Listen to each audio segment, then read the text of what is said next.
Si, comme moi, vous êtes déjà dans une vingtaine bien avancée, vous commencez peut-être à ressentir un certain décalage avec la jeune génération, les collégiens, les lycéens qui vous succèdent, et qui, comme vous, quelques années en arrière, ont eux aussi aujourd'hui leur mode, leurs expressions, leur jargon, leur univers visuel et plus largement leur manière à eux de performer en société. Toutes ces petites choses qui participent à construire leur identité, ça permet de les ancrer dans une génération, une époque qui est la leur, exactement de la même manière que vous êtes vous-même marqué par votre génération. On parle souvent de l'impact social, de l'impact de notre lieu d'habitation pour justifier nos références culturelles, mais ce dont on entend moins parler et qui a tout autant son importance, c'est l'impact de notre génération pour nous forger en tant qu'individus. Le sujet d'aujourd'hui, ça va être de discuter autour du fait de ce que ça représente d'appartenir à une génération codifiée et normée, en essayant de comprendre comment est-ce que notre génération a de l'impact sur nos goûts, sur nos choix, sur nos valeurs, mais on va aussi parler de l'évolution de ces générations, de la peur de se faire remplacer, de ne plus en comprendre les codes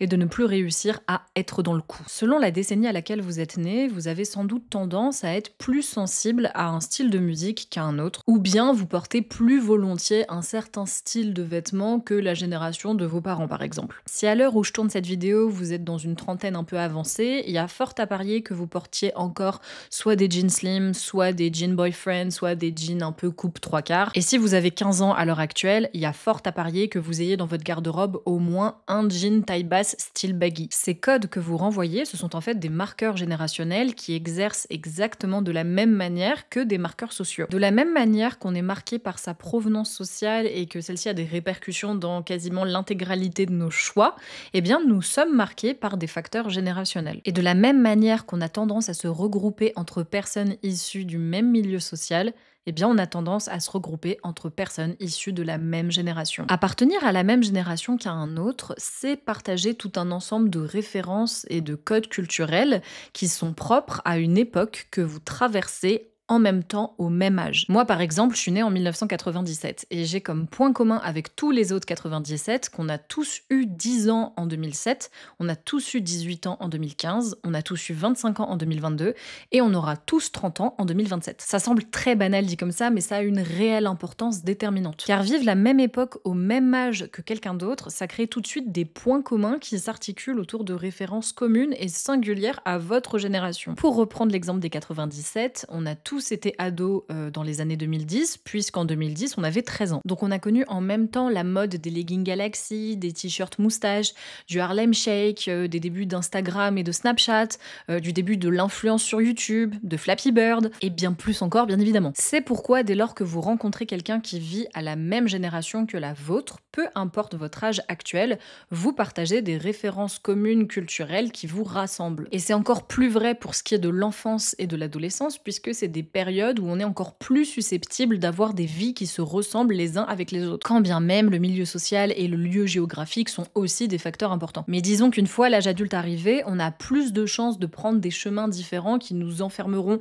dans des espèces de bulles culturelles aux opposés les unes des autres. Car quand on est adulte, on est plus flexible en termes de choix de vie, alors que quand on est enfant ou adolescent, il y a plus de chances qu'on ait un parcours assez linéaire, où on va à l'école, au collège, au lycée. On a des vies qui se ressemblent davantage et on est entouré toute la journée de dizaines d'autres personnes qui ont le même âge que nous à la même époque. Ce qui participe justement à renforcer le partage de références culturelles, tout en alimentant les codes générationnels qui forgeront l'identité propre à cette génération. Je vois un peu les relations comme des microcosmes dans lesquels on va évoluer singulièrement, mais tout en étant influencé par cet espace qu'occupe notre génération et qui dicte pas mal nos goûts et nos sensibilités au final. Un exemple qui marche bien, c'est la musique, qui est souvent hyper générationnelle et qui a tendance à générer une nostalgie commune à chaque génération. Prenons l'exemple des chansons des années 2000-2010. Quand bien même certains d'entre nous ne les affectionnaient pas particulièrement à leur sortie, et bien des années plus tard, elles viennent fédérer toute une génération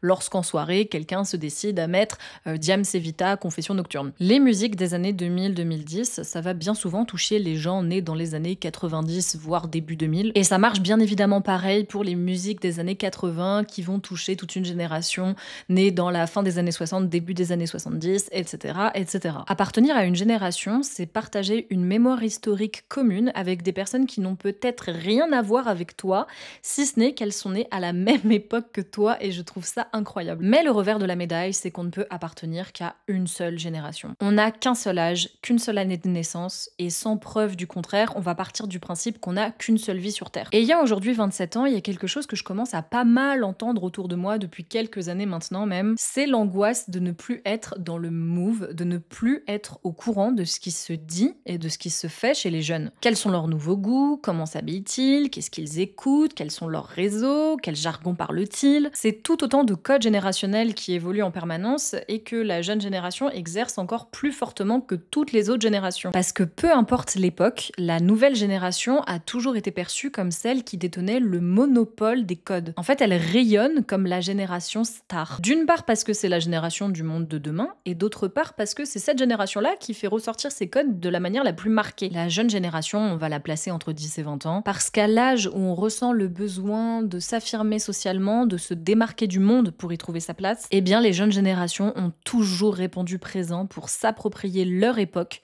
avec leurs propres codes. Et comme je l'évoquais plus tôt, à l'âge adulte, on a tendance à davantage s'éparpiller dans des bulles différentes. Là où quand on est ado, bien que le milieu social et le lieu géographique jouent un impact, eh bien l'âge qu'on a est déterminant dans les codes qu'on va s'approprier et qu'on va renvoyer. Alors cette jeune génération par laquelle je suis passée, par laquelle vous êtes peut-être vous-même passé ou par laquelle vous êtes en train de passer actuellement, c'est une génération qu'on envie. Elle est comme la leaduse de toutes les générations, elle sait tout avant nous. Elle est sur le devant de la scène et elle vit par opposition aux anciennes générations qui eux ne savent pas, qui eux ne savent plus, qui eux ne sont plus dans le coup et qui mourront sans doute déconnectés de ce nouveau monde imposé par la jeunesse. Et face à ça, certains cherchent à absolument rester dans le coup jusqu'à en devenir parfois ringards parce que la réalité est là. En finalité, on ne pourra appartenir qu'à une seule génération. Pour autant, je pense qu'il est bon de se tenir au courant et de ne pas vivre avec des œillères parce que le monde change et si on ne change pas avec lui, on s'expose au fait à terme de rencontrer des difficultés sociales. Par exemple, si on décide de se désintéresser complètement des artistes émergents que la nouvelle génération écoute, eh bien il y aura un moment où ces artistes seront cités, seront nommés et où on se sentira en marge de la société parce qu'on sera finalement déconnecté, car on partagera plus les mêmes références que la nouvelle génération. Cependant, les codes générationnels étant en constante évolution, c'est pour moi très difficile de les suivre et surtout, c'est peu utile. En réalité, dès lors qu'on n'est plus au collège, plus au lycée et qu'on n'est pas entouré de jeunes au quotidien, on ne connaîtra jamais entièrement les nouvelles modes, les nouvelles expressions et les nouvelles références de la jeune génération. Et c'est pas grave. Pourtant, et c'est peut-être dû à ma tranche d'âge, mais je rencontre de plus en plus de personnes autour de moi qui ont peur de ça, qui ont peur de finir par être déconnectées, qui craignent de ne plus suivre en fait, de ne plus être dans le truc, de devenir des boomers tels qu'on les appelle aujourd'hui à leur tour. Si vous faites partie de ces personnes, je voudrais vous dire que vous pouvez vivre avec votre génération, vieillir avec votre génération et accepter de laisser à la nouvelle génération son tour pour créer son propre univers, avec ses codes, avec ses représentations du monde, avec ses modes, avec ses artistes, avec ses goûts, avec ses passions, avec ses private jokes. Et je pense que là où chaque génération a son rôle à jouer, c'est d'accepter que d'autres microcosmes générationnels voient le jour avec